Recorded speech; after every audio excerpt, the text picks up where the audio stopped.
totoong dahilan kung bakit bigla naging emosyonal si Kim Chiu. Chika Test Today. Usap-usapan sa social media ang naging reaksyon ni Kim Chiu, nang matanong sa kanya kung anong gagawin niya kapag nakasalubong ang ex, kasama ng bagong partner nito. Bigla na lang naging emosyonal si Kimi nang sumagot. Gawin mo? Ano gagawin mo daw? Harap! Siyempre! Alam mo... Diretso ko ng lakad? Ay! Akin na tissue!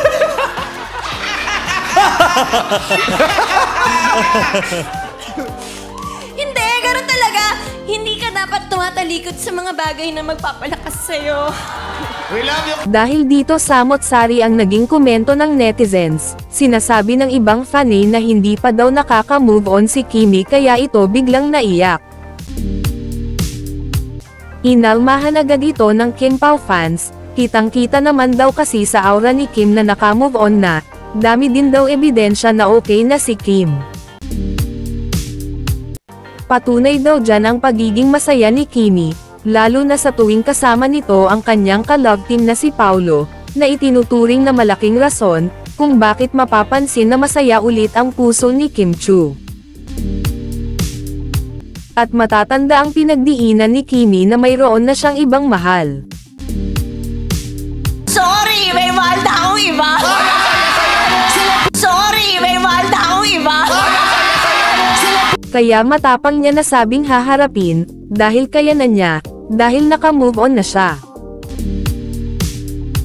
Samantala, sinasabing marahil daw kaya naging emosyonal si Kim, hindi dahil hindi pa siya naka-move on, gaya ng kinakalat ng ibang fanay, kundi dahil daw ay nararamdaman nito yung hirap na pinagdadaanan ni Jackie, na nasaktan katulad niya.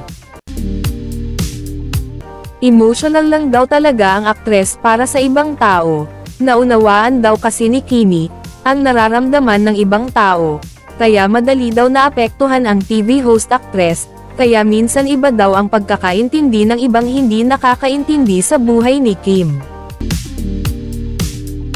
Para daw kay Jackie yung emotion ni Kim, dahil naramdaman lang niya yung pinagdadaanan ni Jackie at yung pain, lahat ng sakit na pinagdaanan niya ay nagpalakas at nagpatapang sa kanya.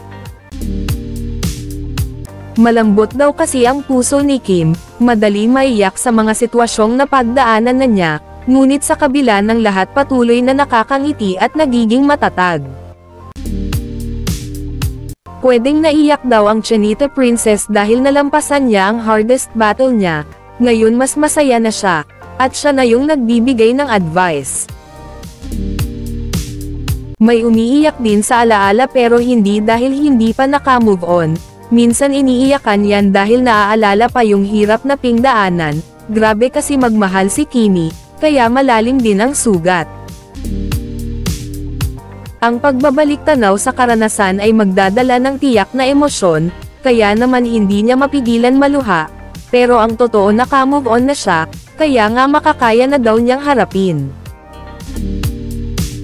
Minsan din kasi yung luha, kusa na lang dumadaloy, kapag napag-usapan yung sitwasyon, subalit hindi naman ibig sabihin hindi pa nakaka-move on dun sa tao, marahil naiiyak lang dahil sa mga nangyari, lalo na kung malalim ang sugat, ngunit hindi na dahil sa ex.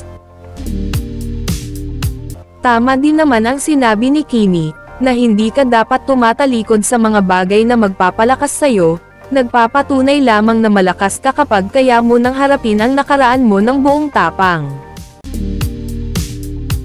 Sinabi pa nga ni Kim, na hindi ibibigay ni God ang pagsubok sa isang tao, kung alam ni God na hindi kaya ng tao yon. Ano naman ang buhay eh, hindi naman binibigay ni God yung mga hardest battle niya to his strong. Ang tanong lang, ano daw